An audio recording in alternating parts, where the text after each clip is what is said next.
Good afternoon, everyone. Chris Berryman here. How you guys doing today on Wonderful Wednesday?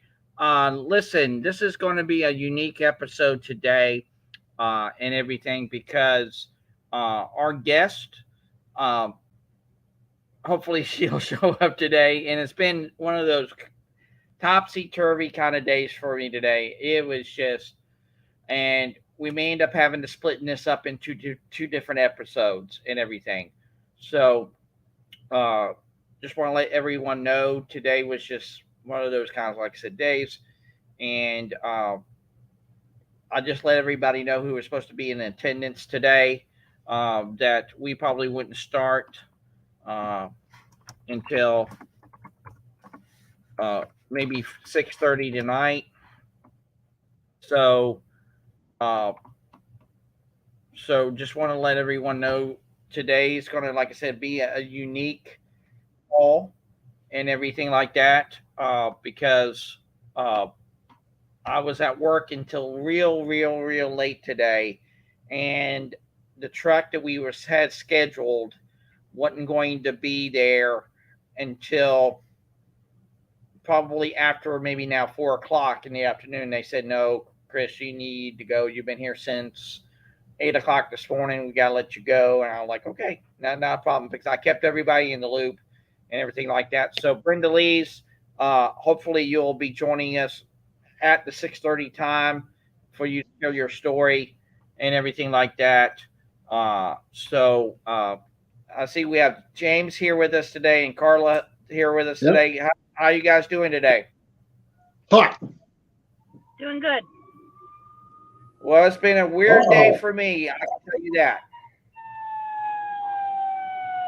Why's that? Well, the truck today wasn't slated to get there. Originally, it didn't get into the system until saying it was going to be there around probably 12:30, 1 o'clock. Then it got changed from 12:30, 1 o'clock to almost,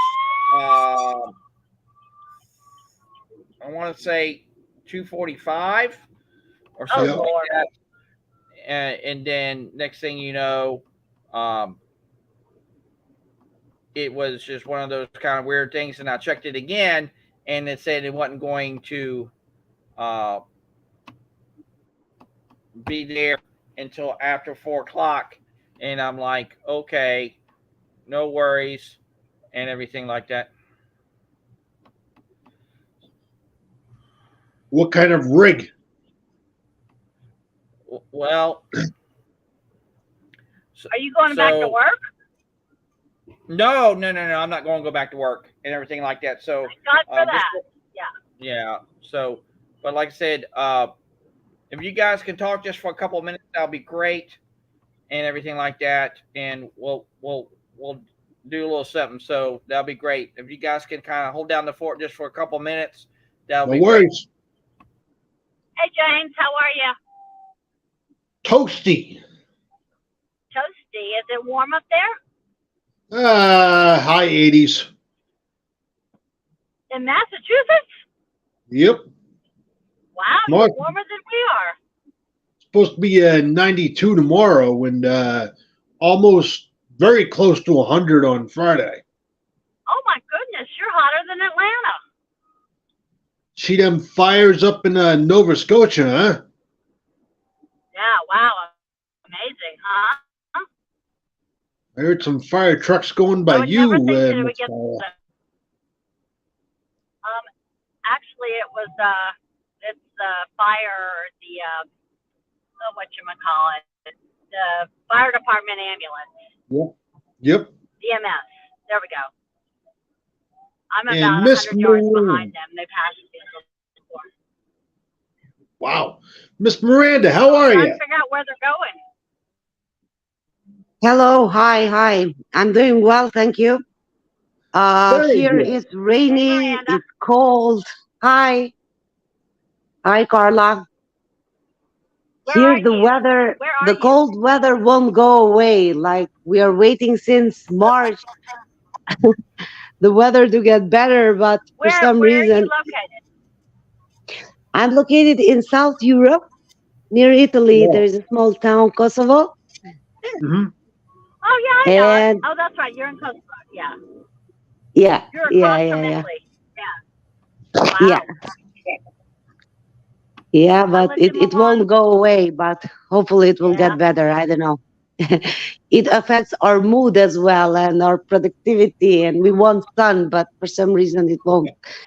It just Oh, I doesn't know. come. It'll come. Yeah, and It'll come. I was talking. It'll come, and Yeah. then you'll be wishing it was cooler. Oh yeah, yeah. That's for sure. I know that. Yeah. I was talking also with my sister. She lives in U.S. in Brooklyn, New York. Oh wow. Uh huh. Yeah, she said the weather is nice here, like it's sunny. I said, "Oh, lucky you. Good." Yeah, it's So, been. I'm in Atlanta, and it's okay. 75 and kind of cloudy. Kind of cloudy today. You'd think it was going to rain, but they said there was only like a 20% chance of rain. So, All but I'm right, like you. right. I'm like you. I'm affected by um, the lack of sunlight. Hmm. Yep. So they call Yeah. it SAD for seasonal affective disorder. Yeah, probably because some people doesn't have it. I mean, Yeah, yeah. when I talk to someone, they said, "No, no, weather doesn't affect me." But Wow. yes, it affects me for sure. Me too. Me too. I mean, Yeah. yeah, I have a friend of mine, and she moved. She lived in Florida for the longest time, and she moved up to Georgia, and she said, you know, the sun is just brighter down in Florida. Everything's brighter. And she said Yeah. it's just so dreary, even if it's a sunny day up here. Yeah, You know? yeah, Yeah. Yeah. Yeah. Yeah. yeah. So I am back now. I am holding down the fort. Thank you so much, Carla and James, for doing that. Miranda, how you doing today? Hi, Chris. I'm doing well. How are you? Oh, it's been one of those topsy turvy days, I can have to say. So it's been one of those kind of weird days. But I just want to let Yeah. everyone know, you guys, we're gonna have a special edition of Conversations for Humanity tonight at 6:30. Brenda Lees will come share her story because originally she was going to do that, but because of all the things that have been happening today and everything is changing literally hour by hour, what Brenda Lees is going to do is come share her story on Conversations for Humanity. So what I'll do is I'll create another live stream link so everyone can be a part of that conversation tonight at 6:30 and everything like that. So be on the lookout for that and everything. So this is gonna be, like I said, it's gonna be a two for day for Conversation for Humanity. So not only do you get one live stream, you will get two today. So we're just so humble and honored to have Brenda Leash come share her story. So please, I just highly encourage everybody today to come on Conversation for Humanity. Like I said, be post I will be posting that live link later on, and I will be setting that up after I get my bring my wife back home from work and everything like that. So today is basically is going to be just strictly conversation today. But like I said, I would just like to just keep it open and really engaging. And one still be on the theme of maybe, since this is a story driven show, the power of story and what Hmm. does that really look like and mean to you from the prism of story. So Miranda, I know you come from the uh, south south of Europe and everything Yes. like that. And Kosovo has just been a worn torn country and everything like that. And I know you've really come out on the other side of that. So Miranda, if you would be so kind, I would like to even do this with you. I would like to hear your story, Miranda, of how you really have not only survived there in Kosovo and everything like that, but what has now led you to do what you want to do, and maybe even in context, what really led you to be a part of bringing humanity together. So if you would be so kind, I would love to hear that story from you, Miranda, if that would be okay. Sure, sure. Thank you. I'm honored that you would like to hear my story, and I like telling my story because it hasn't been easy. Like since I was born, living in a country that is not very stable, like, and after that the war came and all that, it wasn't easy. But somehow you learn to be resilient towards everything what's happening, and you become stronger, for sure. You become stronger, and it's interesting because when I wanted to choose my direction, like what kind of faculty, what I want to be, I chose to be a lawyer because that was well paid, and my parents would say, okay, because you will always have a job regardless of everything. And yes, I did study law. I finished law, and that was okay, but somehow that it, it wasn't something that I wanted to do. I wanted to do something related to law, but not law. But it seemed very boring to me because I'm a very creative person. I I don't know. It seemed something that I don't want to do, and maybe it was a destiny, but maybe it was like something like meant to be. Uh, because my personality trait is always supporting someone, always helping someone. I always used to help my sister, my brother in school, and all that, and always had this urge to make people's life better, you know. And I started in a company as an office manager, and then naturally I become an agent. They offered me, but I was always willing to do it because organization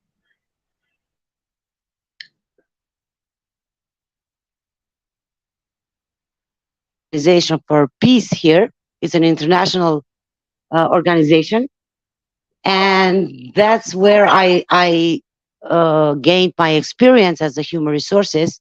And I was lucky because in Kosovo, like human resources wasn't very uh, developed. It's like more of administration, but not human resources. Like um, having in focus the people to the human capital, you know. And there I gained my experience, and I think that was my call.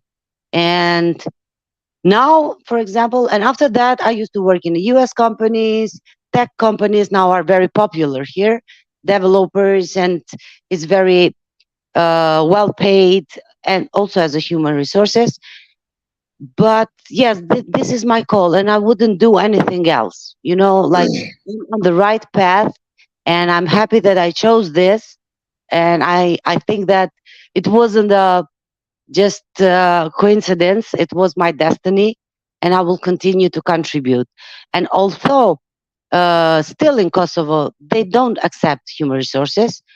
Like from 2015 to 2020, 29, it was like, okay, we don't know what HR is. After 2020, they start, okay, we need an HR because they heard something, okay, HR. But still, they don't know the importance, or they just don't want to give the power away, you know. But I can proudly say in the each company that I've been working, I've always made an impact. And I'm glad that my ex co-workers and colleagues that I used to work with, they always say it's not the same without you. You made an impact, you made a change, you know. And that for me, it's really important because besides my salary that I want to receive by the end of the month, it's my personality that I want to make impact. I want to make people's life better, you know. And if I hear these stories when they say that, okay, you made an impact and you gave a positive energy in the workplace, and you know, for me, it's really I'm honored to hear that. I used to, even when someone would leave, I said, okay, let's make a farewell party because people have been working here for 15 years. Let's do something different, you know, for them to feel like, okay, they've been appreciated, you know. And change isn't always easy, but little by little, when you push things, you know, things change, you know. And recently I've opened my own company with a colleague of mine, and we do consultancy, human resources, and it's not very easy because these are the first 5 months, and we did the setup and everything, and but we don't give up because this is what we want to do, and I will continue to do it. And coming across to this bringing humanity together, it really made me very happy because I want to hear more perspectives. I want to learn more. I want to learn more about leadership. So when I will do consultancy, like in the companies, I want to be well informed. And really, I'm learning a lot. I so resonate with everyone, with their experiences and opinions, and these brainstorming sessions, which really would help me grow as a leader. Uh, and again, I will do my best to change humanity. I believe I made an impact, and I will continue to do it. And this community will only add value, let's say, in my career. Thank you. Back to you, Chris. Wow, that's amazing. And we greatly appreciate you being here, Miranda. And James, what did you get from Miranda's story? And yeah, Deirdre, thank you for so much for joining us today. Uh, I'm going to send you the link so you can join the call. And thank you so much for showing up. So, James, over to you. What do you think about Miranda's story? Well, you know, Miranda, I gotta hand it to you. You're doing a fantastic job, and you don't you you honestly are the true definition of a leader because you bring so much to the table. And you know, when we when we come together as one, we realize that we have a lot more to offer each other than what we originally thought. And you know, I've used this quote many of times before, and well, actually, this is something I've never said before, but you know, it's compassion. Okay, compassion. To quote Kenneth Littlehawk, Indigenous storyteller, he said, "Compassion is like a fresh baked apple pie. If you were to take a small piece of that apple pie out of still not be made of the same ingredients, would it not still be the same apple pie as what you began with? It's still an apple pie. So it's still compassion. It's still the fulfillment of us being who we are. And Miranda, don't change a damn thing about yourself. Do not change one thing about yourself because you are meant to be who you are for a very, very, very specific reason. And that's what I got from it. Thank you, thank you. These are so many encouraging words, and I really appreciate everything that you said. I really, yeah. This matters to me. These things matters to me. I don't know. I'm I'm really impressed. Thank you very much. And Yep. as I said, I'm glad to be here. And as you said, we are the same people, but we are enriching ourselves. We are building ourselves. And it's like, it's wrong to say, oh, now we have experience, we have this, we know everything. No, we don't. Because everything evolves, everything changes, and different experiences teach us, and by doing these brainstorming sessions, we really learn so much. And if we want to be a true leaders, we have to evolve, we have to learn more. And I look forward to learn more as we go through. And thank you very much for the kind words again. I really appreciate it. You're No, welcome, we Maria. appreciate you, Miranda, and Thank you. everything. And I truly believe the power of stories really can truly change not only someone's life, but truly change the direction where people can go from that very story and everything. Because once we really hear that from others, next thing you know, uh, and it really creates that kind of dynamic and environment to where people can really just be who they are and everything like that. So I just truly love that. So, but Miranda, I truly believe no one really knows how you got to bring humanity together. Kind of tell people how you got involved with us here at Bring Humanity Together. What led you here? Yeah, as I said in one of the sessions, I was just looking through the LinkedIn events, and just the theme, the subject, like bringing humanity together. I said, oh, okay, this looks interesting, because I am.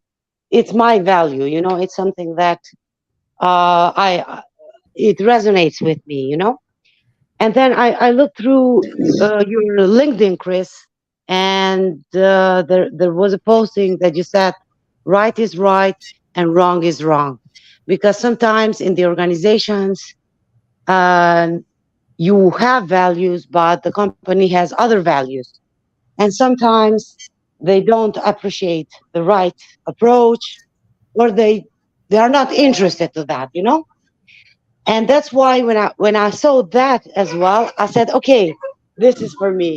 This is I've never, regardless of the company, I've never changed my values, because my values are right. My values are human, like it should be. And in today's world, most of the people are different, because they are after career, and they use different things to achieve, to get promoted. But I use the human values, and I'm not going to change that. And but I believe that also with these values, in today's world, in this one, the values has been changed a lot in a negative context. I will continue to be me, and that's why I resonated, and I really uh, didn't do a mistake by joining this community. And as I said, I'm glad to be part of it, and I will continue to contribute with my opinions, and of course, hearing also other people's opinions. Thank you. Yes, and can you believe it now? We have people watching, and if you can believe it or not, someone really loves your story, and I'll bring it back up here, Wow. Miranda. It Okay. came from Yadidra, who came in and said, Miranda, thanks for sharing, gave a smiley face. And you are impacting people. And like I said, I truly believe those powers of stories can really impact people in a way that really creates connection, and that connection can turn into collaboration, and that collaboration will turn into community. Wow. But when you really think about it, I will have to go back to what James said. James, you got to say that quote again from Kenneth Littlehawk again. I like to hear that one again. Compassion is like a fresh baked apple pie, aromatic. There are many aspects to an apple pie. If you take a piece of that apple pie out of the dish, is it still not part of that apple pie? Is it not still made of the same ingredients? It's still an apple pie. Just a little tiny piece is missing, but it's still the same apple pie as it was before. The same with compassion. Compassion is the fulfillment of who we are. And you got to say that Netherlands translated saying that he said when he went over there. To quote him exactly, me and my wife went over to the Netherlands, and I wanted to say something that would mean something to the people. I learned how to say it, and it goes, Dein Hart, mein Hart, ein Hart. And what that translates out to be is your heart, my heart, one heart. That was great. Great. That's powerful. And think about it. When we had our call on Monday, we talked about what bringing humanity together really is all about. It's about becoming one and being whole and everything like that. So, yeah, Dira, I sent you the link. I would love for you to be on the call with us. And Carla's now back at home, probably in her lazy boy with her lazy coworker. I take it that's Co-worker the case. of the year. You're on mute. What'd you say? The co-worker of the year. Yeah, the coworker's right here. Gotta get in the middle of everything, don't you, buddy? Yeah. Nice. Yeah. Yes. So, Garland, you missed a great share from Miranda with her story, and hopefully you caught a little bit of it. Well, yeah, my internet connection cut out in my car, and then when I got out of the car, I was down to 2% power, and then my phone went out, and I thought, I'm just not going to hear the story, you know? But I heard a lot of it. You can always catch it on the replay. There Like you I said, go. Miranda just shared a great one. And like I said, Miranda, we are just so humbled and honored that you're a part of what we're building here at Bring Humanity Together.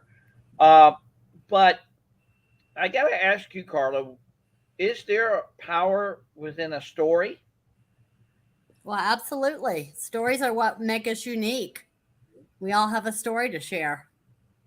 And we have a story unlike anybody else. So, Carla, would you be so bold to share your story? Yeah, where do I begin? Begin at the beginning. Usually that's the way it works. Well, I know that, but oh gosh, I have so many parts of my story. Yeah, you want the Europe part, you want the first marriage part, the second marriage part, the work part, the start your own business part, you know. I mean, just throw it all in there. How about that? What's that? Just throw it all in there. Throw it all Throw in it in the there. mixing bowl. Let's see. Let me get my lazy coworker out of my lap here. I pretty well grew up in Georgia in the South and left in 82 when I got married the first time and moved to Houston, Texas for 3 years. Then I went to Europe for 10, lived on the Belgian border for 5 years in France, and lived in Milan for Italy for 4 years, and went back to Paris for a year. And it was a great opportunity to be at home with my kids and do volunteer work. And I taught at the American School in Milan, and I was a school nurse, fill-in. I did all sorts of things. And moved back to Atlanta in 95 as a single parent. And spent a good 10 years raising my kids and working as a nurse. I got into reproductive endocrinology when I moved back to the States, and met my current husband in 2004 through a mutual friend when we both given up on dating.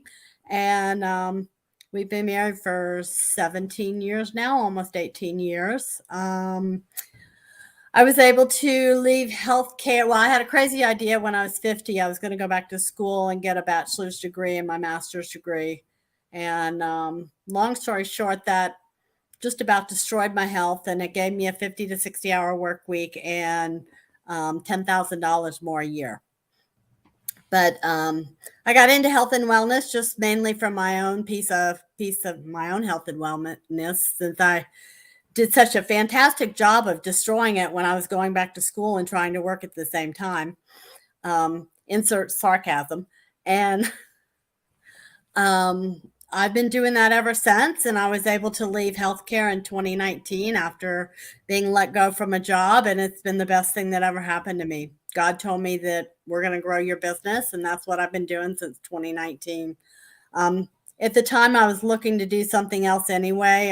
Wanted to spend more time with my dad because I lost my mom to cancer in 2008. And so, when the layoff came, it was okay. Come on, we're going to grow your business. And I thought, okay. And so I had I still have good quality time with my dad, but in 2022, probably 2021, after about 2 years that I'd been working for myself, I started to see some forgetfulness. In early 2022, he was diagnosed with dementia. Ooh. So, he's not driving, can't really handle a grocery list. I pay all of his bills now and manage all of his appointments and kind of, keep him in the presence, try not to have him worry about too many things. And I go down and take him for errands and pay bills and set up his medicines and things like that 3 days a week. And in between all that, I love my health and wellness business. So you literally have lived an amazing journey of a life, Carla, and I'm just truly amazed that you have come out of where you started from and said, you know what, I am not going to let anything hold me back. I'm not going to let anyone keep me from where I want to go. And then next thing you know, you're on a journey in a I truly believe it's a mission, Carla, to really not only create a healthy lifestyle for everyone that you meet, but really do it for the betterment of humanity. And you have learned so much, not only from your father, but probably from everyone that you have met along the way. Yeah, well, if a lot of people talk about, oh wow, I'm really sorry you got divorced, and in hindsight, it was the best thing that ever happened to me, because had I not done that, I probably wouldn't be where I am today, and independent, and raising 2 kids and surviving the teen years, and developing such a great relationship with them. I don't think that I'd be in the same place now. So, and when we talk about what do you do versus who are you, what I do is who I am. Right? Yes, Carla, if I may jump in, I just wanted to ask you this. Like, did your profession, or like being a nurse and now in health and wellness, choose you, or the profession choose you? Like, did you choose it, or it was something like your calling, something who you feel like the best that you can do? Well, if I go back to when I was 14 and volunteering at a hospital as a Red Cross volunteer, that's probably when I decided I wanted to go into nursing. And I used to watch all the medical shows, and I would have everybody diagnosed by the end of the show. I mean, I'd literally be looking stuff up in the Encyclopedia Britannica. Okay. And I just loved medicine. I loved the way that the body worked and whatnot. But then when I got into nursing, it was more of a serving type role. And I was in nursing for almost 40 years. So you can imagine the changes throughout the years. We've gotten to a place where we depend on medicine to keep us healthy, as opposed to us keeping ourselves healthy to only needing medical care occasionally. And, when 75% of chronic diseases are caused by our lifestyle, we just need to be changing our lifestyle and living a healthier lifestyle. And being a nurse, when you're in the nursing profession and you talk to about a lot of nurses that are burnt out now, um, they put themselves last. It's like a combination of that and motherhood. When you're a parent, you put yourself last. You serve your family, serve your kids, and then if there's anything left over, you take care of yourself. And nursing is a lot of the same way. You take care of your patients. You do what you're told you're supposed to do. You've got your protocols you have to follow. It's very time sensitive. You live by the clock. And I saw that I wasn't really helping people the way that I felt like they needed to be helped. I felt like that people needed to start taking care of themselves, and I saw a lot of that in what I was doing in reproductive endocrinology. And this is not to slam the profession or anything, but I saw so many people that could have been helped physically, um, by just creating a healthy lifestyle and taking care of themselves and getting some of the stress off of their plate. And um, and there wasn't time for that in what we were doing, and I'd love to see it get back to that. I have friends that I've talked to about, their fertility journey, and I tell them, let's get to the basics and let's just start taking care of yourself, because it's going to help you throughout the rest of your life as a parent as well, you know? And then, they, a lot of times they're successful in conceiving on their own and not having the financial stress of going through medical treatment. But overall, I think that people need to be living a healthy lifestyle to have a happy lifestyle. At 55, I woke up and I'm going, how do I want the rest of my life to look? And it wasn't the way that I was at the moment: stressed out, tired, overworked, not sleeping well, burning my candle at both ends. And that's when I put my foot down and decided I was going to start taking care of my own health. And it's made a world of difference. And that's when I realized we could put two and two together and start helping people with their health. You know, I don't know if I don't know what the healthcare system's like in Kosovo, but here in the United States, people are always complaining about their high healthcare costs. Well, the healthcare costs are high because there's so many people using it and it costs money. So insurance rates are high. Well, what if you could take care of yourself and have a wellness plan that's going to cost you a quarter of what your regular insurance costs, you know? So I could go on, but I just, when I look at the elderly population and look at what I want the next 30 years of my life or longer to look like. I mean, I'm 64 now, I certainly don't feel like it. I have to remind myself. Um, I'm going to be active in my 70s and 80s and 90s because I'm not going to sit around and wait for chronic disease to take my life over. Awesome. Yeah. I quite like that you take a proactive approach. Like you did, uh, you've been part of nursing for a long time and then you resonated. Wait, this can be done differently. Right. Why not choosing healthy living, And not everyone has the courage to do this. You think that anybody can learn what I learned and what yeah, I teach people. You don't have yeah, to be a nurse to do what I do. of course. Yeah, yeah. It's But adopting a healthy lifestyle for yourself and realize how it affects you physically and how it can change your life. And you automatically want to start helping other people. yeah, you still help other people, but you chose a better version of helping people, Mm-hmm.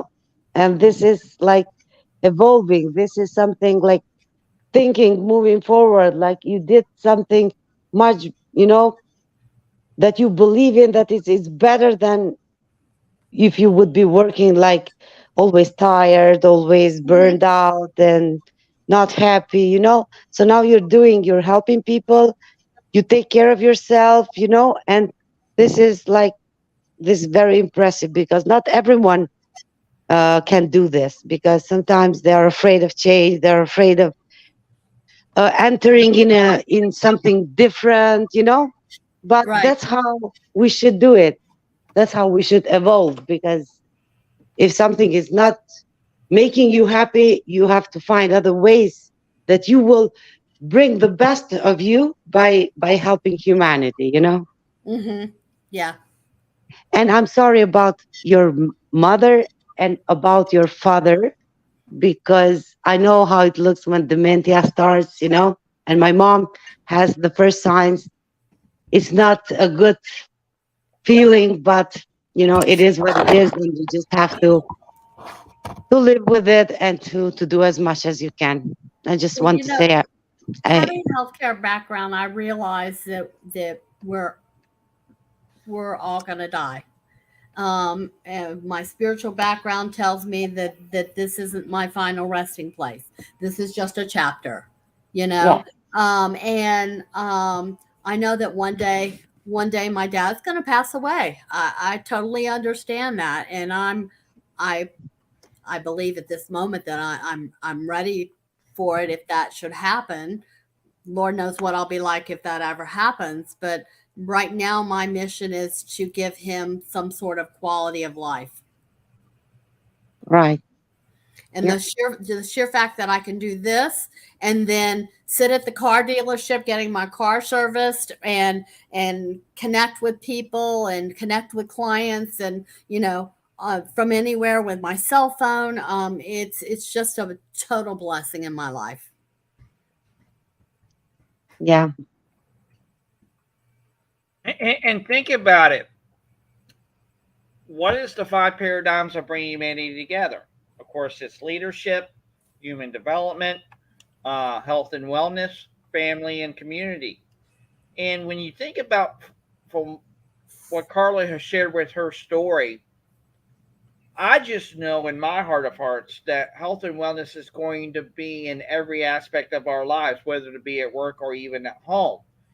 And that's why I truly believe it's going to be a great foundation for us to work from here at Bringing Humanity Together from so many different areas. Because, see, when we take a healthy lifestyle, not only into our families, into our communities, but we actually literally do that with our organizations today. Me and Carla has done many calls that we've actually seen companies actually say, "Hey, we're going to take a healthy lifestyle approach, and this is how we've done it." I think what was it, Carla?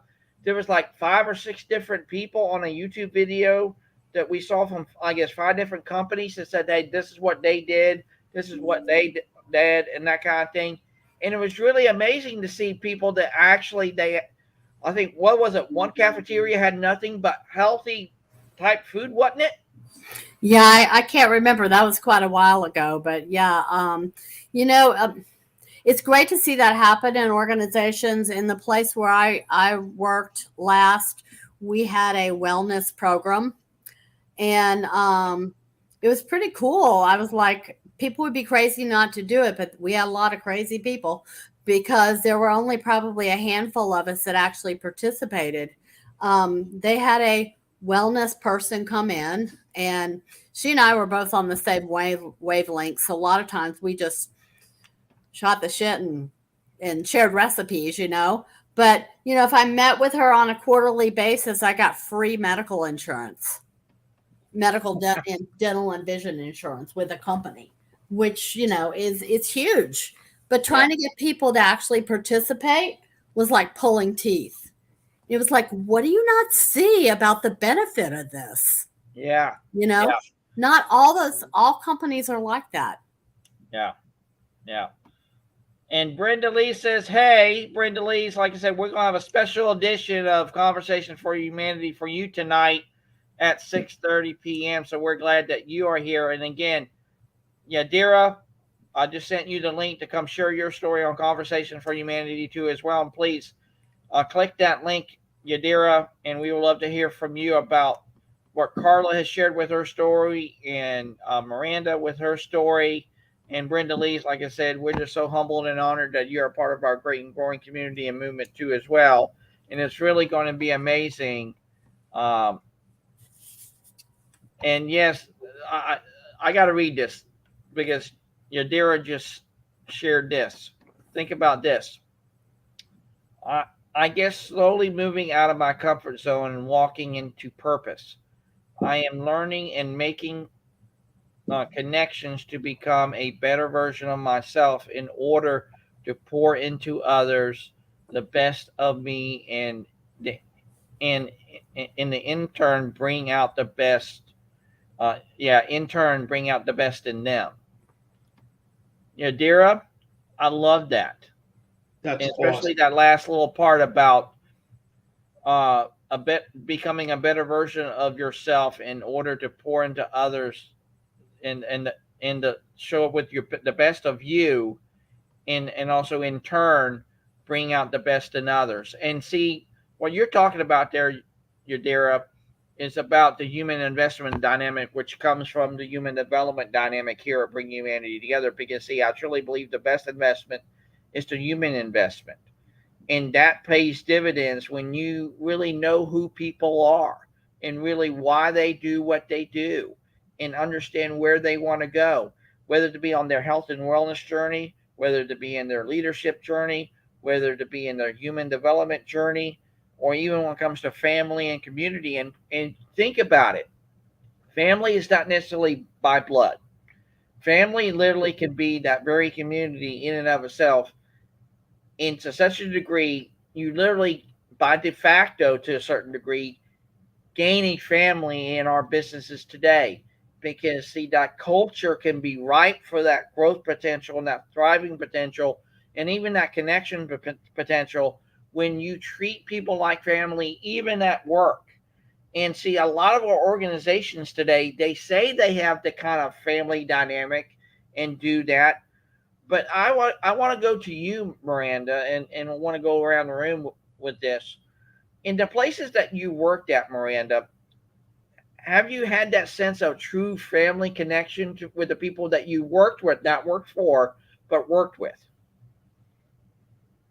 Yes, yes, definitely. It all depends, like where I've been working with. It does. It wasn't like in all companies. It felt like that, but I will particularly mention a company where I was a corporate HR manager, and people were really like family, and I couldn't believe that they have built this culture, supporting each other, and they also accepted me as HR manager, like very naturally, and I really felt like we were a family. Like, yes, we were professional, we were working, we had to do tasks. I was an HR manager when I was in the office. I would set the rules about leave absence and all that. But again, we had respect for each other. If someone would get sick, a colleague would say, okay, fine, I will replace my colleague. And it wasn't like really, really like a family. I felt that. And I hope more companies to be like that. And it wasn't because of the core values of the management, because they weren't so, the setup of the company wasn't that good, but the people itself really made that. And I couldn't believe it that it could happen in nowadays, because here we have a lot of toxic environments, because I don't know, because lack of interest on people strategies. It's more like management, but that was like, I was impressed, and I felt like a real family. Wow, that is truly amazing. So, Carla, over to you. In the over 40 years that you were in the healthcare, was there any one office or place that you really worked at and said it really truly felt like it was not necessarily only home, but truly like family? Yeah, there was one organization I worked for 14 years, and It was truly like family. The only reason I left is because they were not hiring any nurse practitioners. And so here I was with a new degree and, able to do more, but couldn't there. And I ended up going with another company. But it was truly like family. And the one thing that touched me that Miranda said was that to me, if companies are going to have a value system around family, I don't want to see it in a core value because there's plenty of companies out there that say it's there and it's not there. I want to see it in action. So when it's in action, you don't need to declare it as a core value. That should be in every company.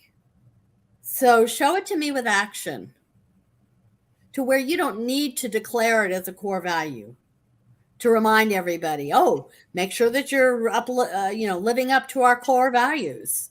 Yeah.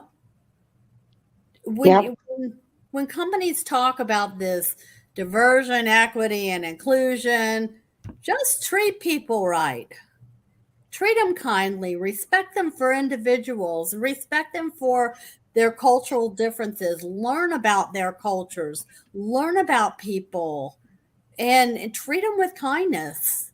And then we don't need to be having all these metrics of, we're going to hire this many people and that many people and that many people. Just treat everybody with kindness and be able to do the job or able to learn a job. I totally agree. There are a lot of companies that they promote, oh, we are like a family, we have these core values, but the reality is not like that. No. And yeah, when it's something it's natural, show it with action, and yeah, here you go. It's there. You don't have to promote it. Those who promote it mostly sometimes the reality is not like that.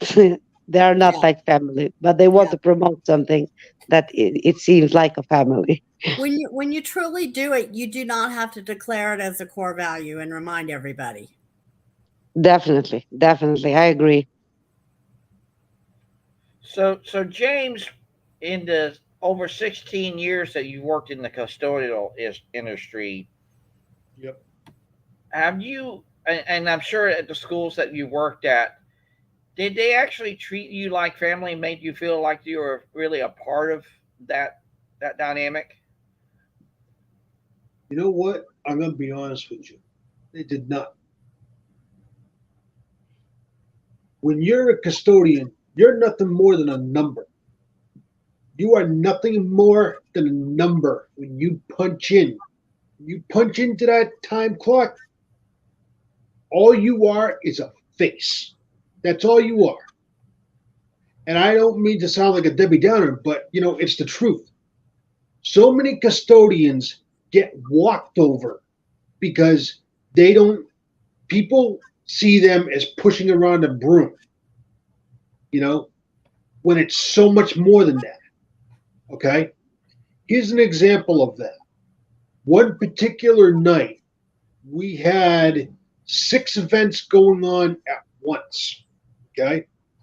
We had a play rehearsal, a basketball game, parents' night, parent-teachers' night, a football game.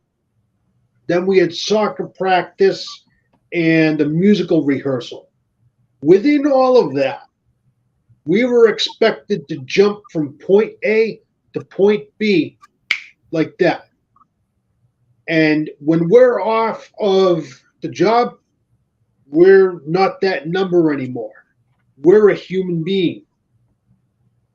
But what really, really spoke to me when I got out of that job is I didn't realize how burnt out I was. I was go, go, go, go, go, go. Keep going, keep going, keep going. Go, go, go, go, go, go, go. I was the one that would be pushing around all the weight when all the packages would get delivered. Okay? Now, granted, you had about 3 or 4 thousand pounds of clay for the art department that needed to be delivered. It wasn't done in stages. It was done all at once. That's what they expected. But here's the thing. When I got out of that job, I found the financial assets management company that I'm in now. They treat you like family because you are a part of a family. But the one program that I'm still very fond of is Best Buddies International. So what they do is they team up people with intellectual diseases with people like you and I. They go out into the public. They do fun things together. They go bowling. They go to the movies. They go hiking. They do this. They do that. That is a family. There is no separation between the masses. There is no separation or individuality between the masses. Because let me bring this question to the table. All right. In the terms of diversity and equality, where do you see it going? Where do you see it in the growth potential of where you stand? Not as a human being, but as the person you are today.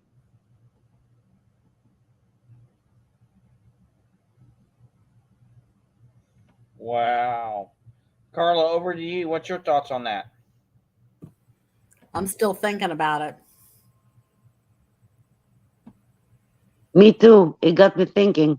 Very, very deep and very, very true.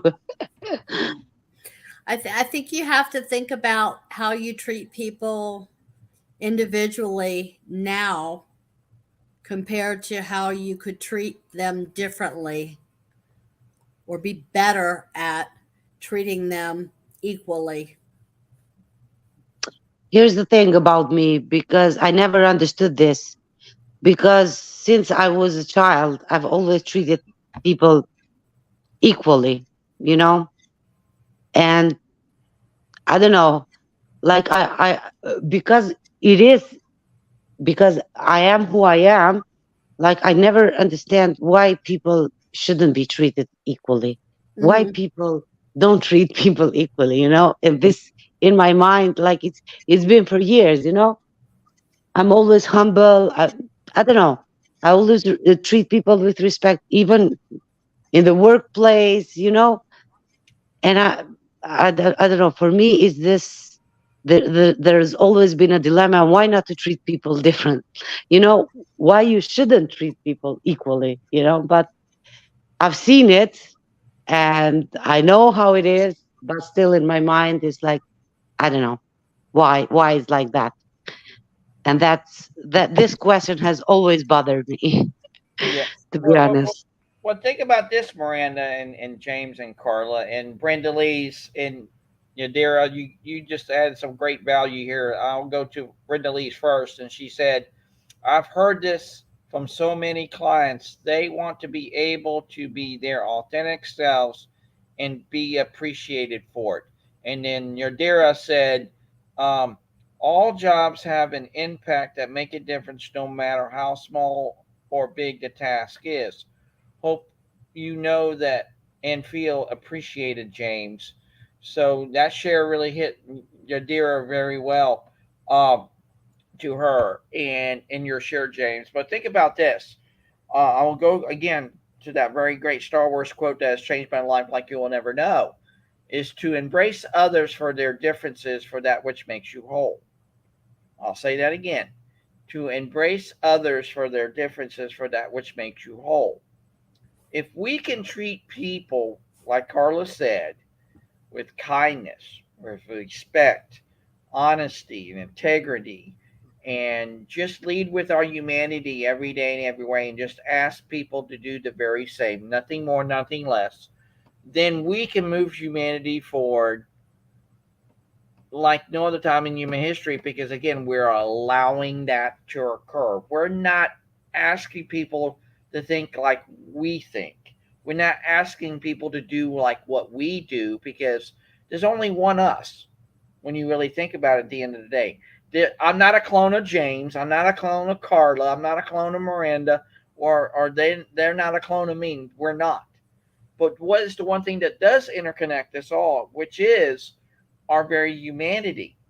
And when you really think about it from a human connective dynamic, we have been led to believe that we're literally are at a very core uniquely different, and that's what separates us to become different and for us to be standing out and everything like that. But see, I don't look at it that way.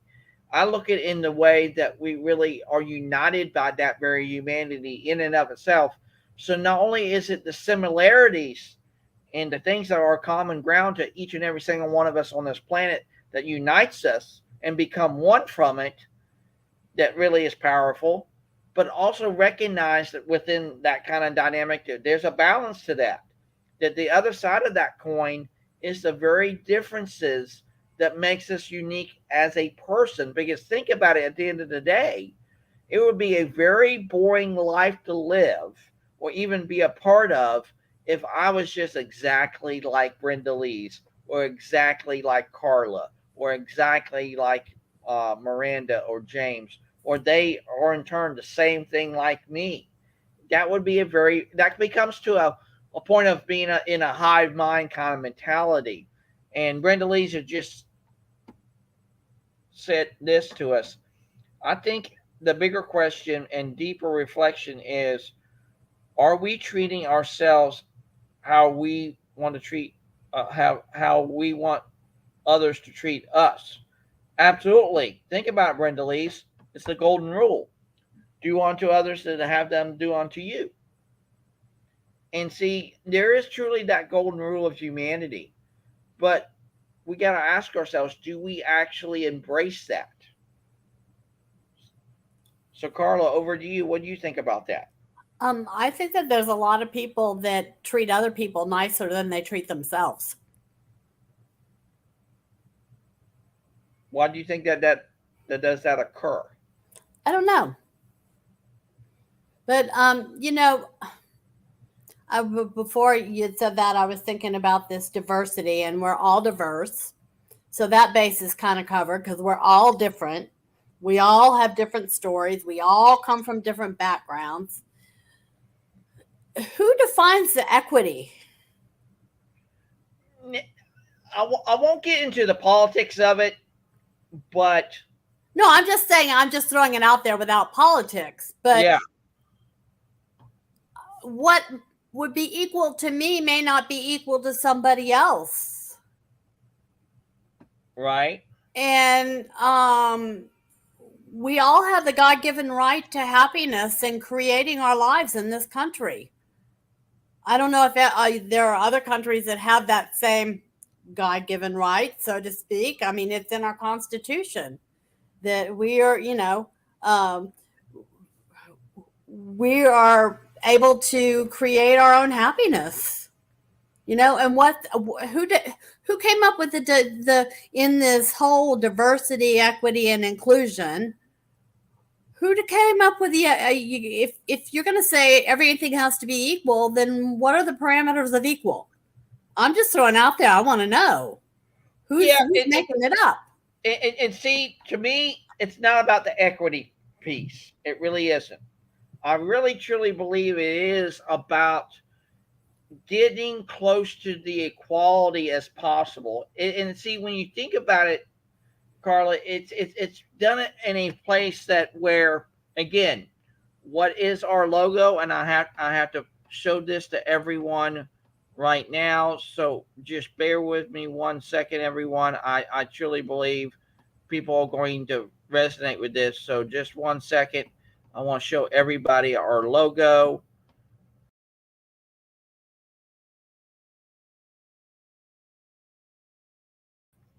And think about it in that context, that when we do help others rise, it's about we rise together as one.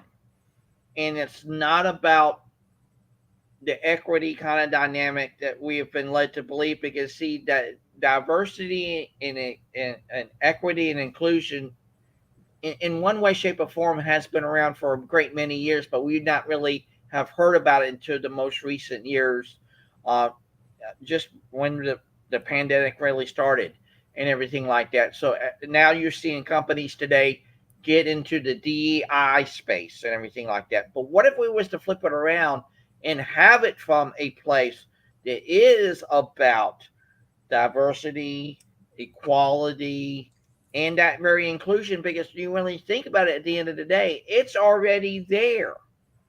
See, they're basically, to me, and like I said, I don't want to bring politics into this because we're not about politics here and bring humanity together. But when it comes from a human connected perspective, I want it to be done from a place that really connects people in a deep and meaningful human way. Because to me, equity is about, it's almost like people want to be having that equal value, which I totally get that to a certain degree. I do. Well, But what's what the is that definition of value? equal? Huh? What's the definition of equal? Well, you're a resident Googler. I That's not. I don't expect you to define. I don't expect for you to define it. What I'm pointing out is what's equal for me might be different from what you consider equal to right, the next person considers it equal. And right, it's like at Christmas. My mother used to want to equal up the gifts, and there's absolutely no way of doing that. right, You know? right. But she And had this idea of what equal was to her, and we're like, we don't need this equal. yeah, You yeah, know. Okay, if I had $10 million, which I don't, and James had $10,000, we're not equal, but he may be totally happy with what he has for his life. right. And there are plenty of people that have $10 million that are totally miserable too. Yeah, What is that definition of equal? exactly. And I will go to what Yadira just said in the chat just a couple of minutes ago. But sometimes people can be different, and no matter how good you treat oneself, you have no control of the other actions, just how we react to those situations. That is truly 100%. Totally agree with that. And see, like I said, when it comes to this kind of dynamic about, like I said, diversity, equity, and inclusion, I think Brenda Leese is going to nail it on the head. She just said this. Everyone has different filters that shapes how we interpret circumstances. These filters are shaped by our values, emotions, beliefs, culture, and etc. Need I say more? Brenda Lee, Yeah. that was spot on. You're hitting a home run yet again. And see, I truly believe we can bring that to the world here at Bring Humanity Together, and we all believe that. Because see, again, at the end of the day, aren't we all just human? We're not a machine. We're human beings, not human doers. And when you get into the workplace dynamic, you want to be a part of something bigger than of yourself. And I truly believe that we can get there, and here's why. Because again, at the end of the day, that value dynamic is going to be the best investment that we bestow upon people. Again, like what Carlos pointed about the $10 million to the $10,000. People can still be having that $10 million in the bank and be miserable. But like with James could be really happy with that $10,000 and live a fulfilling life. And then there are people who do have that kind of dynamic and say, hey, I can be happy with $10 million and have a wonderful life. But it's the way you show up to that matters. Yeah. Whether to be that money, whether to be that opportunity, that those people, as to how you show up to that matters. It's the mindset. that really matters. I truly believe. Well, we can talk about equity and it could go down so many different roads. If they say, well, equity to me means that I have the same opportunity to apply for a job as somebody else. Well, that's great. I mean, they can interview till the cows come home, but only one person's going to get that slot. And it's going to go to the person that's most qualified. You know? That's life. It's been that way forever. You know? It's like you're on a kickball team for as a kid, and you want everybody to choose be first choice for the team. It doesn't work out that way. Life is not that way. Correct. Correct. So I want to know what equity is. What is it? What does equity mean to these people that are so interested in diversity, equity, and inclusion? We're all diverse. We should all be embracing other cultures. We should treat people equally and the kindness that we show to them. And we should include them as much as possible in anything we do. Yep. And again, and I'll just have to bring it up again with Brenda Lee. She just says it again. Like I said just a few minutes ago, everyone has different filters that shape how we interpret circumstances. These filters are shaped by our values, emotions, beliefs, and culture. And I truly believe that's the way forward. It really is. And again, Brenda Lee's, like I said, just can't wait to hear your story, our conversation for humanity in our special edition around 6:30 tonight. So let's go around the room for our final thoughts and everything. And I'll start with you, Miranda. What's your final thoughts in today's great and engaging conversation with your story and Carla's story today? What say you? I would say I will leave this session richer, like more reflecting about my life, reflecting about how I will proceed further. I found every truth in Carla's story, in James' story. When he said that, sometimes you don't realize how much you get burned out. You say go, and you don't realize, and that's something that we should reflect, and sometimes we should set boundaries, even in the workplace, but sometimes we just don't, because we don't want to lose the job, and we say just go. But we have to be like, also to respect ourselves. And this is very important, to say the saying that treat others as you would like them to treat you. Sometimes we don't treat ourselves as much nicer as we do treat other people. And that's wrong, because in that way, we are neglecting ourselves. And by neglecting ourselves, we won't function towards humanity as we should, because we won't be happy. We won't be happy if we treat ourselves like we don't matter, because we matter. And once we have this, that we can move forward and we can contribute more. We have to love ourselves as much as we love other people, and as much as we give care and everything towards other people. And also about this diversity, equity, and inclusion. Yeah, I live in another country, and I don't know maybe the background of it, but I will say my opinion in the, let's say, community living, like family, friends, co-workers, and so on. What is the purpose of being human? The purpose of being human and being equal towards other people, not equal, but maybe helping, is because none of us is perfect. I might be good for something, but I'm not good for something else.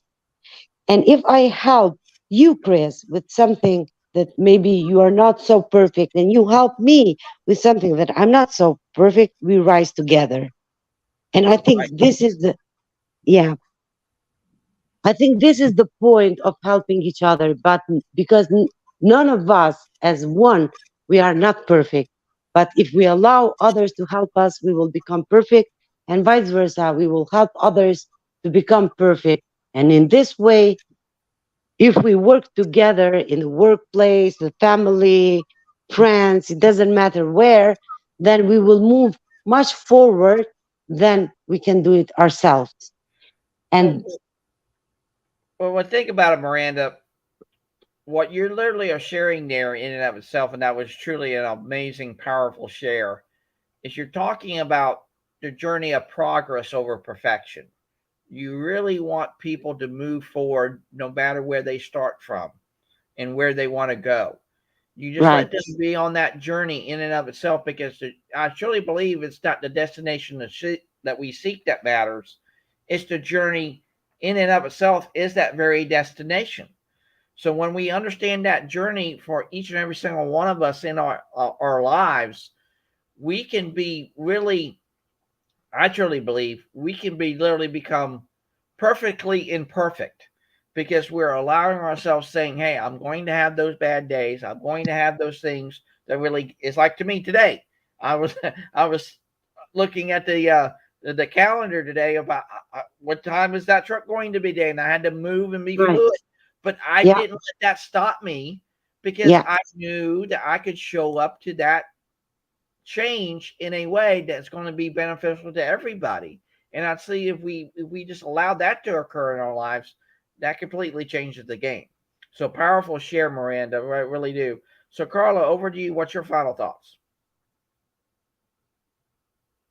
And you're muted. You're muted, Carla.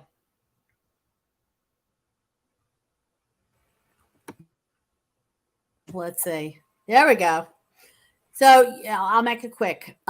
You have to take care of yourself before you can be of any value to anybody else.